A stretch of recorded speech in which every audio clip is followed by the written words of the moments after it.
أعوذ بالله من الشيطان الرجيم بسم الله الرحمن الرحيم السلام عليكم ورحمة الله وبركاته الحمد لله رب العالمين وكفى وعلى نبينا المصطفى وعلى آله وأصحابه ومن تبعه بإحسان إلى يوم الدين ثم أما بعد. Sahabat Yakesma dimanapun Anda berada, alhamdulillah bersyukur kepada Allah Subhanahu wa taala sebelumnya bahwa Allah mempertemukan kita kembali lagi dalam kajian kita kitab Tazkiyatun Nafas, kitab yang menjelaskan tentang penyucian diri kita, dengan tema kitab ini As-Sibaku Nahwal Janan, berlomba-lomba menuju surga Allah Subhanahu wa taala. Dan kita terilhami benar dengan ayat Allah Azza wa Jalla, wa fi dzalika falyatanafasil mutanafisun, bahwa surga yang Allah Subhanahu wa taala janjikan kepada kita, yang di dalamnya Allah berikan kenikmatan yang tidak pernah terlihat oleh kasat mata kita, begitu juga tidak terdengar oleh telinga kita, bahkan terbesit di hati kita pun tidak pernah. Allah Subhanahu wa taala berikan itu semuanya kepada orang-orang yang berlomba-lomba menuju surga Allah Azza wa Jalla. Karenanya tepatlah surga itu mestinya kita berlomba-lomba padanya, tidak sebaliknya kita berlomba-lomba pada hal yang fana, yang pada akhirnya tidak ada satupun yang akan kita bawa menghadap Allah Subhanahu wa taala kecuali amalan kita, yang dengannya kita akan ditempatkan di surga Allah Azza wa Jalla. Jemaah sekalian yang dirahmati Allah, setiap kebaikan yang kita buat atau kita lihat kepada orang lain, yang kita lihat dari kebaikan dari orang lain, jika itu dari kita, maka hendaknya kita tidak merasa puas dengan kebaikan yang kita lakukan. Karena para ulama mengajukan kepada kita, di antara kesempurnaan kebaikan seseorang itu adalah ia merasakan kebaikan yang ia lakukan itu kecil di hadapan Allah Azza wa Jalla dibandingkan nikmat yang Allah berikan kepadanya.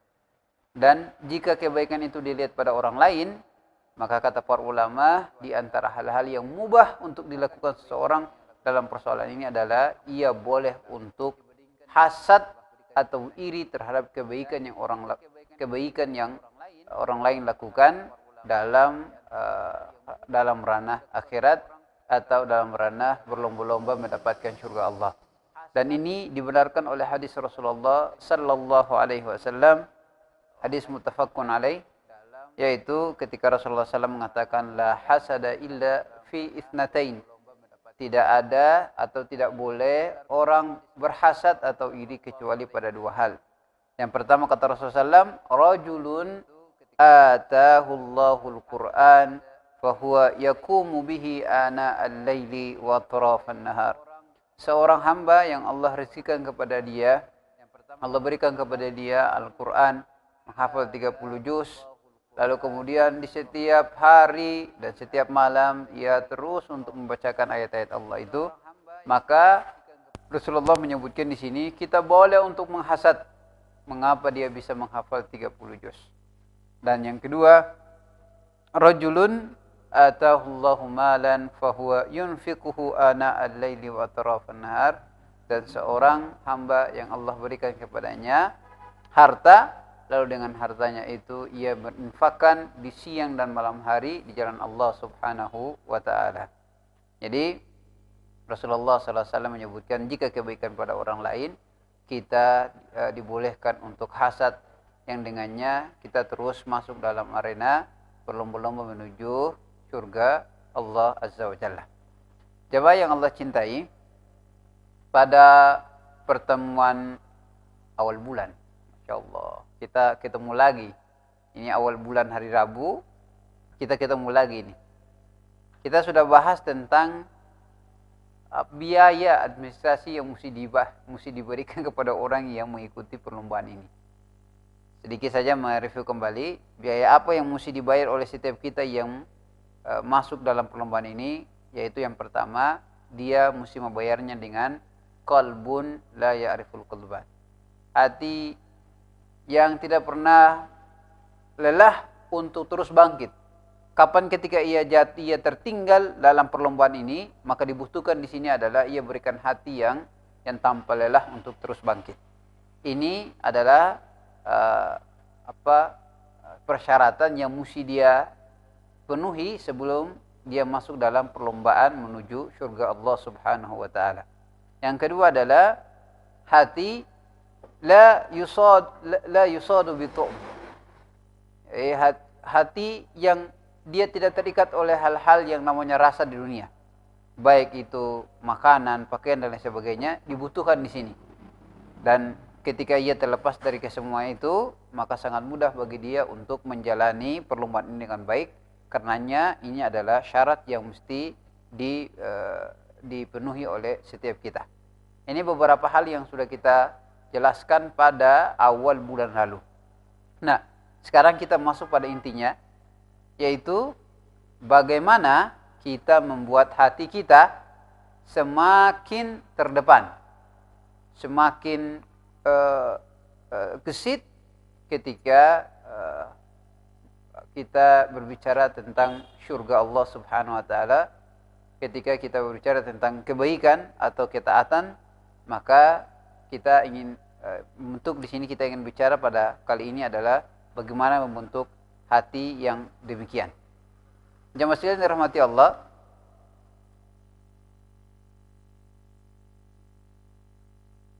Jadi untuk membentuk hati kita menjadi hati yang paling cepat dalam berlomba. Jadi sahabat dikasih yang dirahmati Allah, mesti kembali lagi saya ingatkan, perlombaan ini bukan ditentukan oleh berapa banyak amal yang kita buat, tapi ditentukan oleh kualitas hati kita, kecepatan hati kita dari kebaikan yang kita buat. Semakin ikhlas seorang hamba, semakin cepat hatinya, maka dialah yang pemenangnya. Tapi bukan berarti bahwa kita cukup hanya melakukan satu amal. Tidak. Lalu meninggalkan amal-amal yang lain. Tidak demikian. Tapi yang dimaksudkan adalah setiap amal yang kita lakukan, kita juga memperhatikan kualitasnya, sebagaimana juga kita juga mesti perhatikan kuantitasnya. Jamaah sekalian dirahmati Allah, maka ada 4 hal yang akan membuat hati kita menjadi cepat sekali. Yang pertama adalah kita memperhatikan beberapa terminal iman yang mesti diambil oleh setiap peserta dalam perlombaan menuju surga ini. Itu yang pertama. Yang kedua adalah kita mesti mengenal apa saja rintangan dalam jalan menuju surga Allah Subhanahu wa taala ini. Jadi pertama kita mesti singgah dulu di halte terminal iman yang kemudian akan membuat hati kita menjadi cepat. Dan yang kedua adalah kita mesti mengetahui apa saja rintangan dalam perlombaan menuju surga. Yang ketiga, untuk membuat hati kita semakin cepat menuju Allah SWT adalah kita akan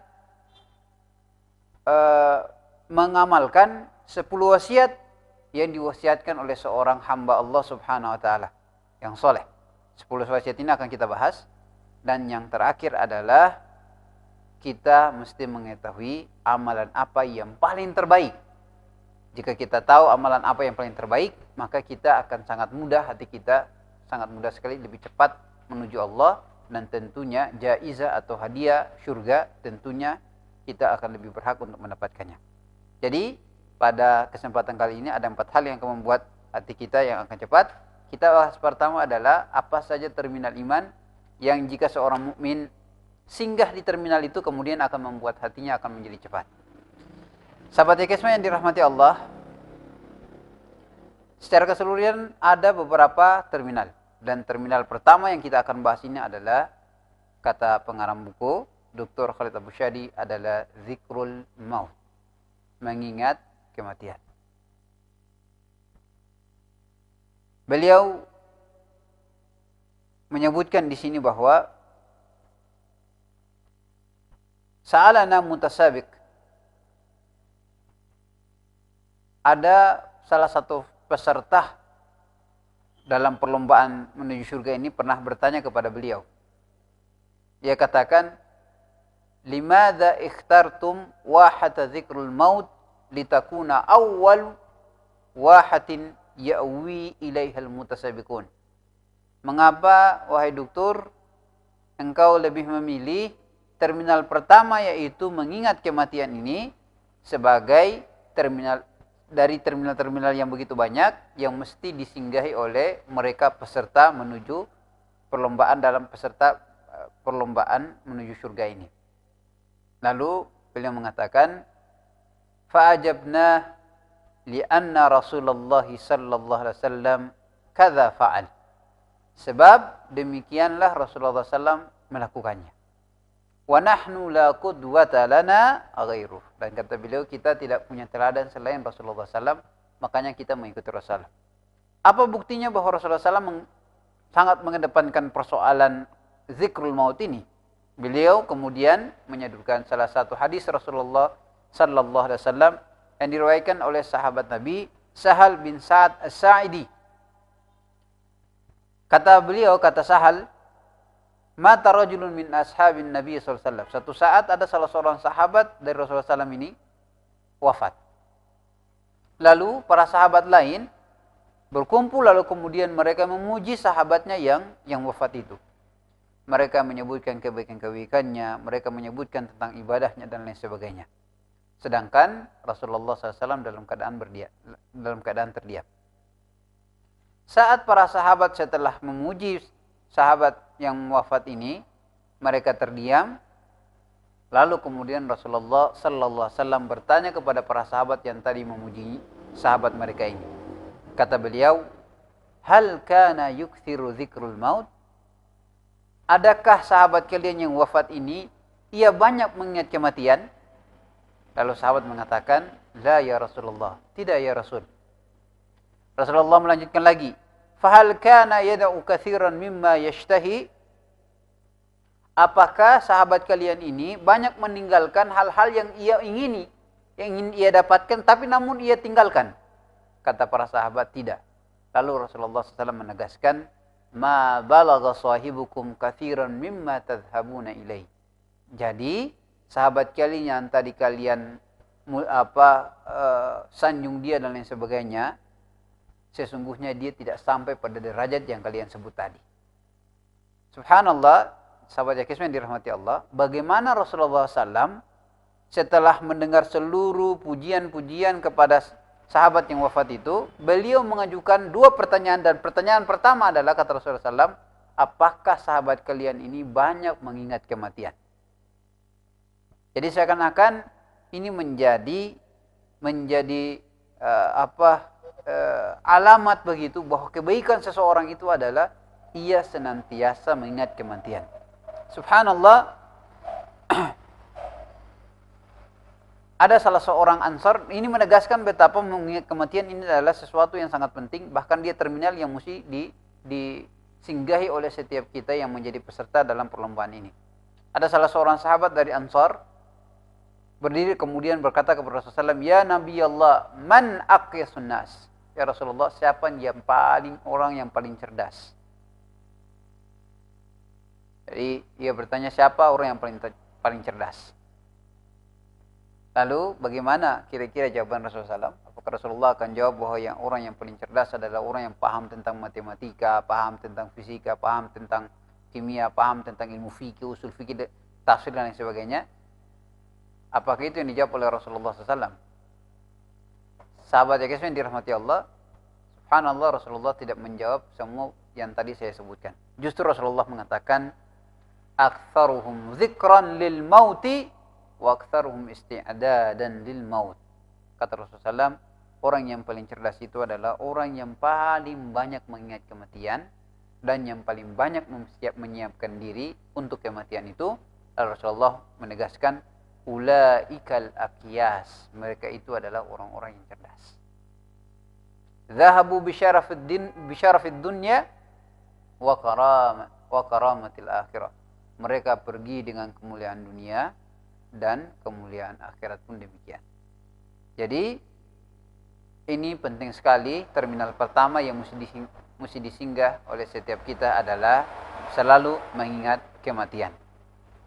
Jamaah sekalian yang dirahmati Allah, sahabat Rasulullah pun banyak yang melakukan hal ini, singgah di terminal ini, bahwa mereka adalah peserta-peserta dalam surga ini, perlombaan surga ini, hingga Abdullah bin Mas'ud mengatakan, innakum fi mamarril laili wan nahar, sungguh kalian ini dalam perjalanan di waktu siang dan waktu malam, fi ajalin mangkusah, jadi di setiap waktu ajal kita ini semakin berkurang, wa amalin mahfuzah, dan amal-amal kita itu tersimpan dengan baik, wal mautu ya'ti baghtah, sedangkan kematian datang itu secara tiba-tiba, tanpa kita ketahui, ia datang tiba-tiba.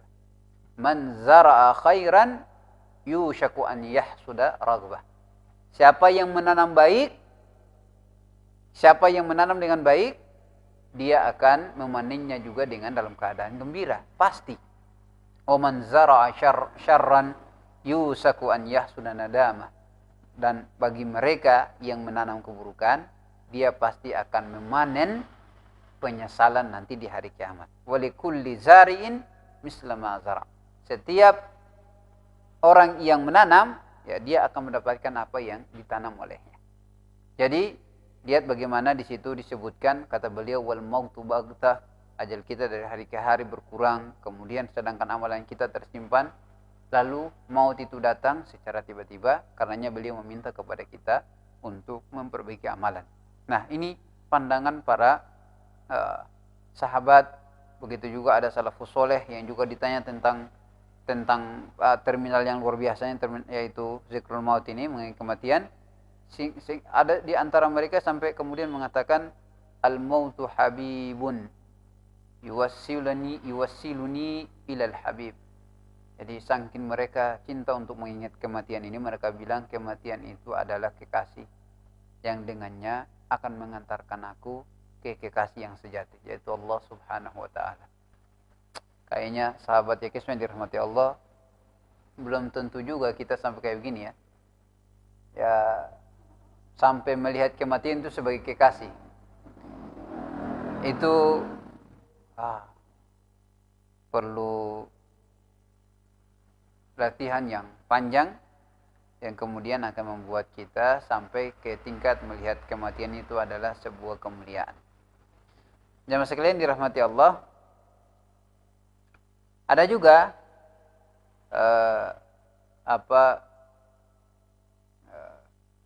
penjelasan atau cerita-cerita tentang salafus soleh yang kemudian mereka sangat perhatikan terminal yang hari ini kita bahas ini, yaitu zikrul maut.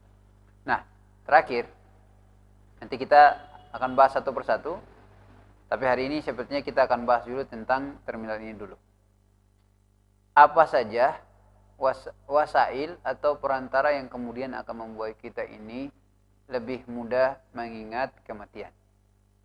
Apa saja yang wasilahnya atau perantara yang kemudian membuat kita mudah untuk mengingat tentang kematian ini?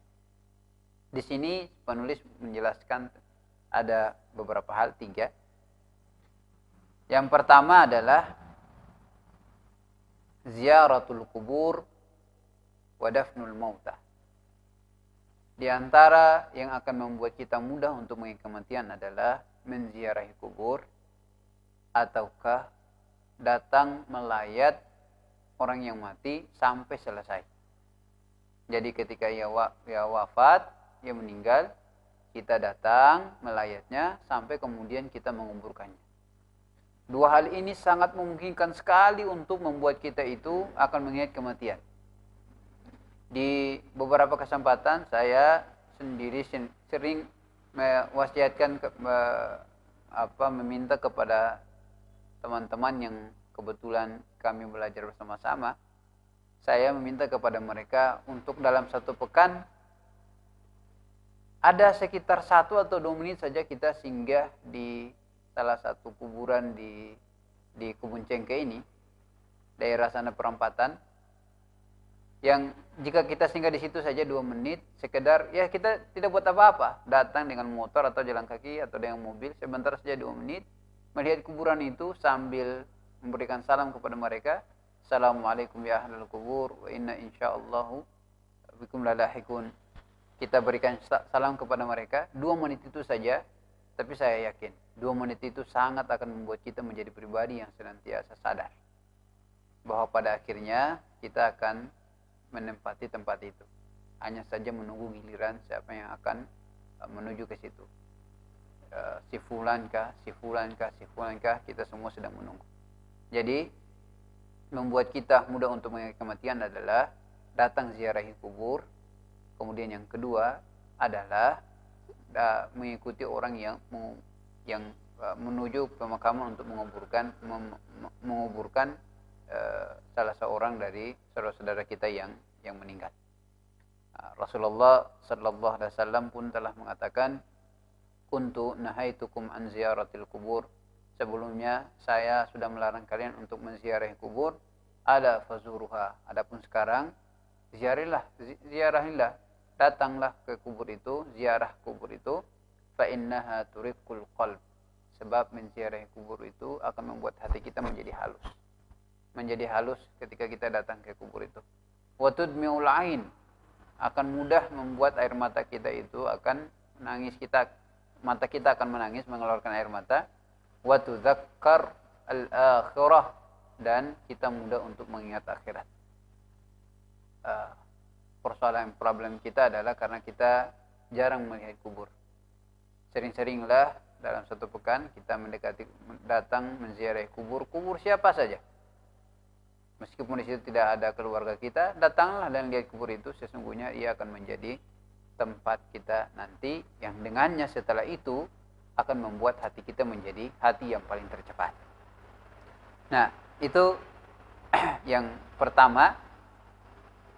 Kemudian yang kedua adalah yang akan wasilah atau perantara yang akan membuat kita semakin mudah mengingat kematian adalah musyahadatul muhtadirin. Kita hadir menyaksikan saudara-saudara kita yang dalam keadaan sakratul maut. Sahabat kita yang dirahmati Allah, dalam situasi itu kita benar-benar akan mengingat akhirat dan mengingat Allah Subhanahu wa taala. Dan hampir-hampir bahkan itu pun orang, katakanlah seorang ateis yang tidak percaya yang namanya Allah Subhanahu wa taala, bahkan pada saat-saat seperti itu jika ia melihat saudaranya, ia akan meminta untuk saudaranya itu ada yang membantunya, entah itu dokter atau ada, bahkan dalam hatinya dia pasti akan berpikir tentang ada satu kekuatan yang besar yang mampu untuk menyembuhkan saudaranya dalam sakratul maut itu. Jika itu ateis, apalagi dengan kita sebagai seorang muslim, sangat mudah sekali saat kita melihat saudara kita dalam keadaan sakratul maut itu, maka hati kita itu akan mudah untuk tersentuh, mudah halus, bahkan ingat Allah, ingat akhirat, juga ingat tentang dosa-dosa yang kita lakukan. Dengan demikian hati kita akan mudah bersih dan sangat cepat untuk menuju Allah. Lebih bagus lagi kalau hati yang kayak begini dipakai dalam perlombaan menuju Allah, menuju surga Allah SWT, sangat mudah sekali. Jadi ini bagaimana para sahabat salafus soleh mereka menggunakan wasilah yang kedua ini, yaitu menghadiri orang-orang yang dalam keadaan sakratul maut. Rasulullah SAW pun pernah demikian. Ketika anak beliau Ibrahim wafat, Rasulullah sedang ditidurkan di atas paha Rasulullah SAW, di pangkuan Rasulullah SAW. Lalu Rasulullah melihat Ibrahim, anak beliau, sambil menangis. Jadi melihat Ibrahim dalam keadaan sakratul maut itu, ya Rasulullah SAW dalam keadaan melihat anaknya itu dalam keadaan sedih. Jadi di situasi seperti begitu Rasulullah pun merasakan betapa beratnya sakratul maut. Kita pun kalau melihatnya dipastikan kita akan mudah juga untuk tersentuh, lalu membuat hati kita menjadi hati yang sangat cepat untuk menuju ke akhirat. Yang ketiga adalah disebutkan di sini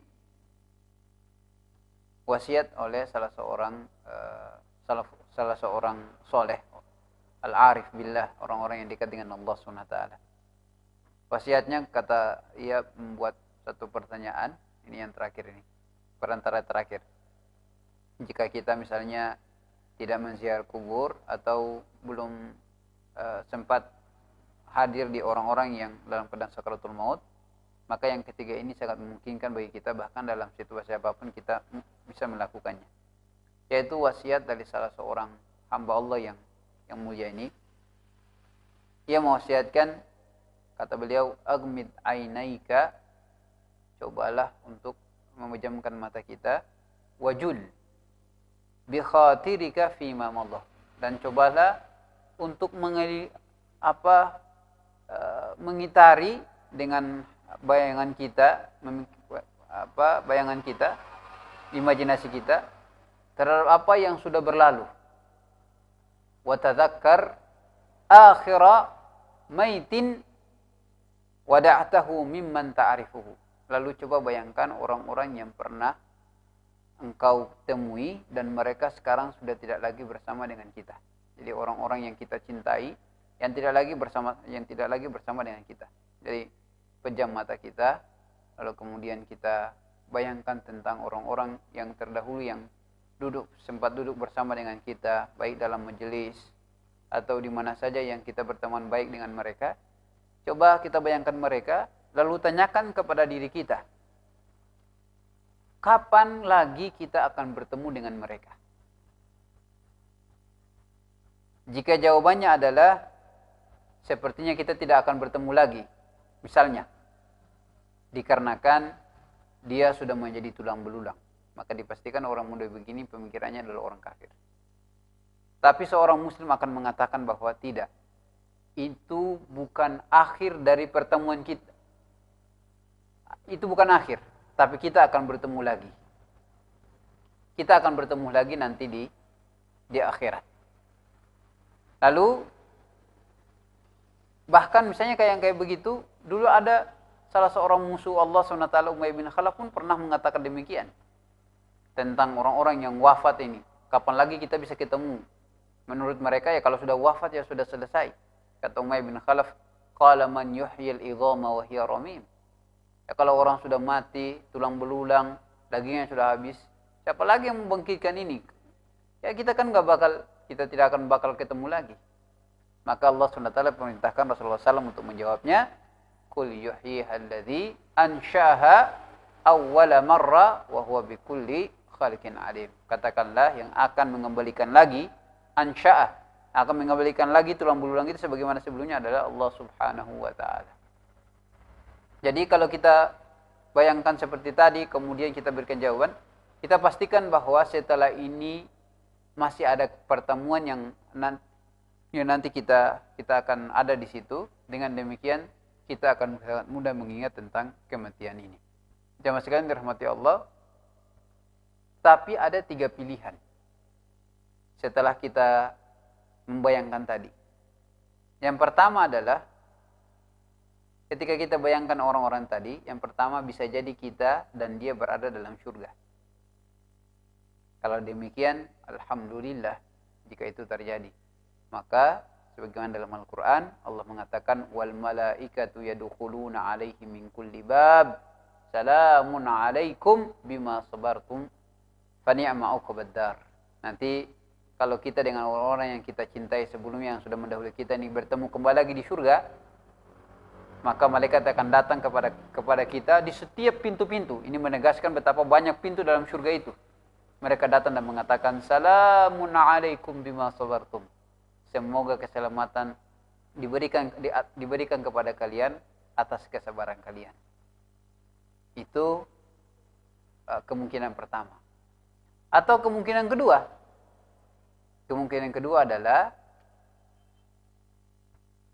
kita ada di surga dan saudara kita ada di neraka. Sangat buruk. Sangat buruk sekali. Jika kita bayangkan kita ketemu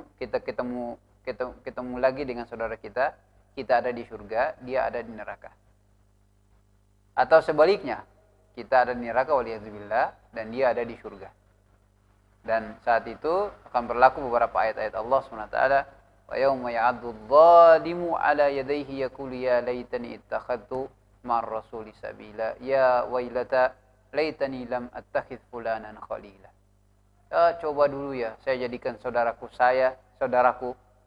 yang dulu saya temani dia di dunia ini, saya ikuti kebaikan dia, saya bersama dia masuk dalam perlombaan menuju surga ini, tentunya saya tidak sedang berada di neraka, saya akan bersama dengannya di surga. Itu situasi yang kedua. Dan yang ketiga, waliyadzubillah, jika kita dan saudara kita sama-sama ada di dalam neraka. Kalau sedemikian, maka nanti akan berlaku ayat Allah SWT.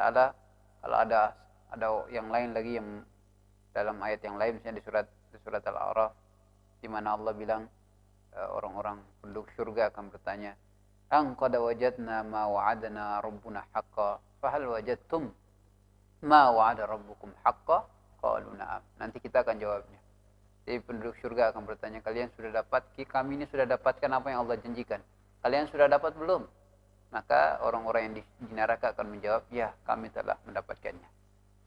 Jadi bayangan setelah kita membayangkan tentang orang-orang yang kita cintai mendahului kita, bisa jadi beberapa kemungkinan tadi akan ada. Kalau demikian, dipastikan setelah itu kita tidak akan mungkin memilih pada kemungkinan yang buruk. Justru kita akan memilih untuk kita dan saudara kita yang telah mendahului kita ingin untuk bersama-sama di surga Allah Subhanahu wa taala, hingga malaikat datang di setiap pintu lalu mereka mengatakan, "Salamun alaikum bima sabartum fa ni'ma uqbad dar." Itu yang kita inginkan. Sahabat Kesma yang dirahmati Allah, terminal pertama ini sungguh sangat luar biasa. Jika kita pakai, kita singgah sebentar, dengan 3 wasilah tadi akan membuat kita semakin bersemangat mengikuti perlombaan menuju Allah untuk mendapatkan hadiah besar, yaitu surga Allah Subhanahu wa taala ini. Jemaah sekalian dirahmati Allah, mudah-mudahan dengan penjelasan sedikit ini bisa menambah girah kita, semangat kita untuk dekat dengan Allah Azza wa Jalla, semakin semangat mengikuti perlombaan ini. Dan ingat, sahabat yang dirahmati Allah, ini baru terminal pertama.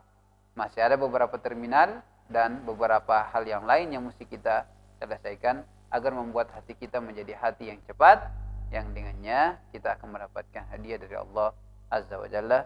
Nasallallahu al-afiyah. Aqulu qawli hadza wa astaghfirullah. Assalamualaikum warahmatullahi wabarakatuh.